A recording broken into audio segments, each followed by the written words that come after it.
Are you tired of trying to color in the lines and only to fail and have to erase a bunch of it anyway? Are you too messy to be contained? Yeah, same. Which is why we're gonna let the computer do it for you.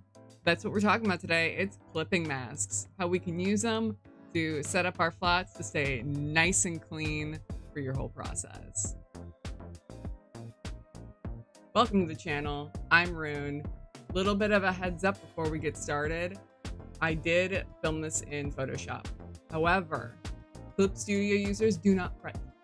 I will be putting little images up in the corner, showing you what icons to press to do similar things as you would in Photoshop in Studio.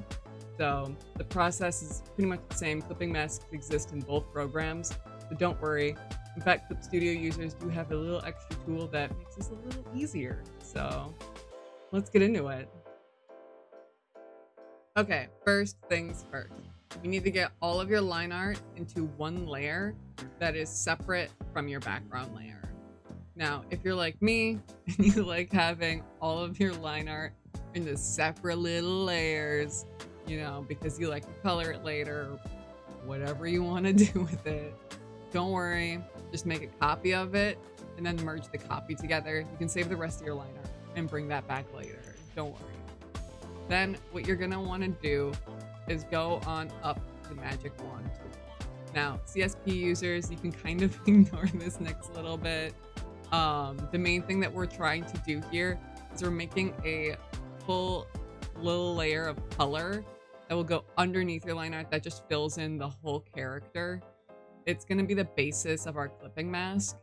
And so what it is it's telling Photoshop or CSP what is inside the lines and what is outside of the lines. So for Photoshop users, you're going to go ahead and select everything that is not your character. Every little gap, every little bit in there. And then we're going to invert the selection. The idea doing it this way is that you can kind of avoid all of the little fiddly bits that are inside of your character, and then also you just don't have to do this manually. It's just way easier this way. But CSP users, you have the fill and close gap tool. We'll put up there for you. Just use that. It's easier. So once you have all of the area that's not, you know, your character selected, go on up to the select menu on the top of the screen and go down to modify. Then click on expand, and I'll ask you how many pixels you want. Part of this will kind of depend on how thick your line art is, and how heavily textured it is. But like 2-3 pixels is probably fine. You're just making it so that selection goes underneath your line art so that there's not any like fiddly bits where it doesn't stay inside your lines. And then go ahead and hit OK. Then you're gonna go up to the top again, hit select, and invert.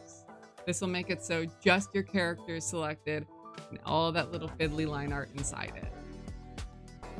Create a new layer, put it underneath your line art layer, and then, you know, grab the paint bucket tool or whatever and fill it in. And go ahead and deselect. You have now the little basis of your clipping mask. Now you may notice on some little bits, especially around like, you know, little narrow areas like the hair over here, that you might get a little bit of artifacting. Just go in around the edges and just take a peek. Make sure everything is still in the line. Some of it's from the selection tool, but it's still going to be easier than just manually painting everything in. Depending on your line art and everything, you may not even have any areas like this. Honestly, a lot of my art doesn't, but just the way this specific cookie crumbled, there is. So don't worry, just go ahead and erase any bits that aren't in it or fill in any spaces that aren't. Now that you have a nice, clean and crisp base layer for your mask, we can start getting your flats on in there. Create a new layer over the top of your base. And if you start drawing in it, you'll notice, hey, it doesn't stay in the lines. Well, it's because we haven't actually made the mask yet, but it's super easy. All you have to do is hold Alt and hover your mouse between the two layers. You should see a little box come up with an arrow pointing downward. Give it a click, and bam, snaps right in there. Anything you draw on that upper layer will be stuck inside that base layer. You can have multiple layers clipped to the same base mask. If you create it between the two layers you already have clipped together, it'll automatically include the new one. If you create a layer over the top of your top clip layer, it won't include it, but you can just add it by holding Alt while clicking between the two layers, just as you did before.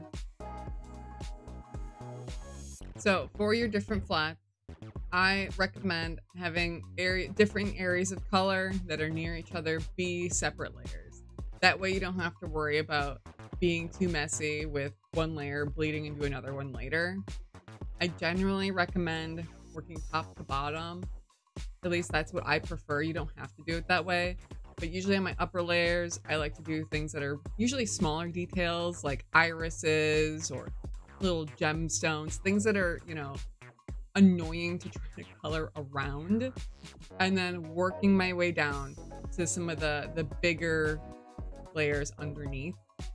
The nice thing you can take advantage of when you're strategizing, you know, which layers you want to put on top versus which layers you want to put on the bottom, are just keep in mind the fact that your upper layers, working on them first, when you have that nice clean crisp edge of the one that you just made, that edge is covering up whatever layer is below it. So the layer that you're putting in below it, you don't have to be as nice and neat with filling that in because it's going to be covered up anyway, which is actually a great way to get around the whole not being able to put in, you know, multiple clipping masks in one mask. So if you have a layer that you know that you're going to making a bunch of little layers over top of it, maybe you have like a really complex fabric or something, just put that layer on the bottom, so then you don't even have to worry about any of that fabric pattern leaving the edges of your clipping mask. Now, for actually filling it in, you know, you have a couple different options. You can, you know, use the magic wand tool and, you know, expand the selection, you know, similar to what we did before, create some of your layers. I will say it kind of depends on how you draw for whether that will work or not. If you have areas like, you know, over here on this shoulder, it's not going to work very well because it has a lot of fiddly inner line art. That line art is going to mess with the selection tool, and you may end up getting some artifacting or just little weirdness from trying it. Some people like using the magic wand tool, which can be nice and easy as well. Or, you know, I usually just brush it in. I'll be 100% real. I usually do it manually. I just get a cleaner result out of it overall. But honestly, use any combination that works with what you've made. You know, if you do have some clean areas, maybe grab that, you know, magic wand tool. If you have some messy areas, you might just have to manually paint it in. But once you have all of your flats in there, you're almost good to go. We got a couple little more tricks though for you. Once you have your flats clean and how you want them, we're gonna have to lock them in. To do this, select the top one, scroll down if you need to, shift and select the bottom one. Just grab every last one of those layers. And we're gonna hit this button here called Lock Transparent Pixels. What this will do is make it so if you try to select any one of these layers and color outside of the area that you made the flat, it won't work. It just won't. It's a great way to keep your stuff nice and clean. If you need to unlock it for whatever reason, just hit that same Lock Transparent Pixels button again, and you'll be able to color in it, you know, nice and safe. And then lock it back up when you need to.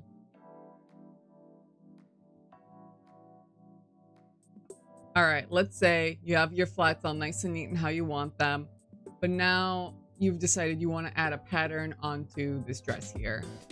However, it's not on the bottom layer, and you can't make a clipping mask in a clipping mask. You don't really want to, you know, draw around it and be nice and neat or try to erase, you know, bits of it that go out of the layer either. So what do? Hold Control and click on the thumbnail of the layer that you want the pattern to be stuck inside of. Doing this will select just the pixels that are inside of that dress layer. And so all you have to do is create a new layer on top of it without deselecting, and you can draw right on in there without having to worry about, you know, it leaving that layer. Deselect it when you're done, and if you need to, lock it back up. Now, one thing that's cool about clipping masks is they are non-destructive. So all of these upper layers here that I clipped into this base, all of the information that was drawn outside of the lines is actually still there. You know, if you unclip it, you're gonna see a gigantic mess. But if you need that information for any reason, like if you just want to like push this out a little bit, you can select that bottom base layer and just draw or erase, and any layer information that's above it will still be just clipped on in there. So if you need to make any changes later, you don't want to worry about a weird edge from your rendering, you know, there's potential that you might not have one. It also does partially depend on how you created your flat layers, which is one of the reasons I do prefer to brush them. So if I have to make any changes, you know, if you're using that like magic wand tool trick, you're only selecting to the edge of the line art. You brush it in or use the lasso tool, depending, you're gonna have a little extra wiggle room just in case. And that's pretty much everything you need to know about clipping masks. And hey, this was my first YouTube video. Thank you so much for sticking with me. If you have any feedback that you want to leave or what you want to see next, drop a comment, let me know. And if you liked it, you found it helpful, maybe leave a little like, or maybe a little subscribe.